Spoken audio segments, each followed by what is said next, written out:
Everything in this life must be paid for, everything has its price, including fame and fortune. Hollywood has long been a household name. To get there and become famous, it's not enough to have talent. There are a lot of talented people, but the famous all over the world become a few. And to achieve their goal and become popular, future stars sell their souls to the devil. They become servants of Satan. All occultism is connected to the Illuminati. This secret society is not 100 years old. Many people did not believe in its existence, but with the advent of the internet and social networks, a lot of information confirming its existence began to appear from reliable sources. Included in the composition of this secret society is primarily the richest and most influential people of this world. For example, such surnames as Rockefeller, Rothschild, Queen Elizabeth II and the entire royal family. In a word, people who hold in their hands almost all the money of this planet. And this money was inherited from their ancestors who controlled the world in the same way hundreds of years ago. Their main goal is world domination,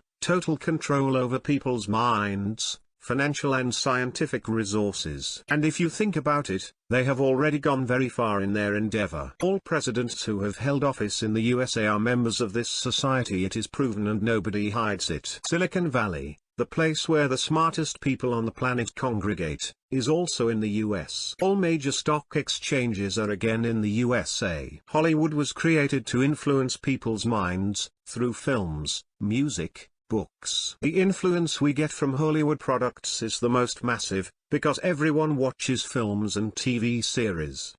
That is why they take the selection of celebrities who will be involved in Illuminati propaganda very seriously. The main criterion for choosing the best is to attend satanic secret parties. These parties take place all over the world. But there's one special place near the Hollywood suburbs. It's called Bohemian Grove. It is a private club, established in 1872. But information about it leaked to the press only in the 80s of the 20th century. The idol with the head of an owl represents the Canaanite cult of Moloch Baal, an idol that devours babies. A ritual of sacrifice is performed in front of the huge 15-meter-high owl statue. The ritual is necessarily performed by torchlight, as one of the cults of fire worship. But back to our Hollywood friends. How do they get to the Dream Factory and become superstars? It turns out that a lot of people are invited to these parties, and at first everything is entertaining and more like an orgy and nothing more. But in time everything becomes more serious and you are forced to sign a non-disclosure agreement. Almost everyone who has gone through it claims that the contract is signed in blood. And so when you decide to join this elite society and become a part of them,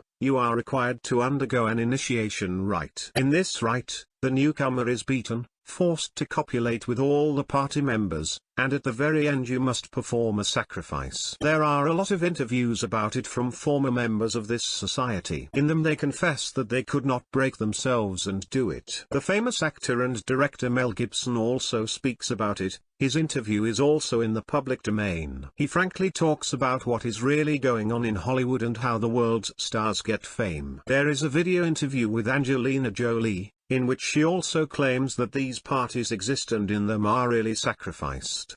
So Mark Wahlberg told a Los Angeles Sunday school assembly that a small group of Hollywood insiders had declared war on the lecherous elite of the entertainment industry. The QAnon group has long told in its publications that in America there are underground tunnels and even whole cities where small children are kept for sacrifices. No one believed, but this mystery, sooner or later had to be revealed to people, and now many people began to talk and write about it. The world's elite are the very real Satanists, so they need to be fished out and tried. If we ignore these iniquities committed in secret, evil will consume our land completely.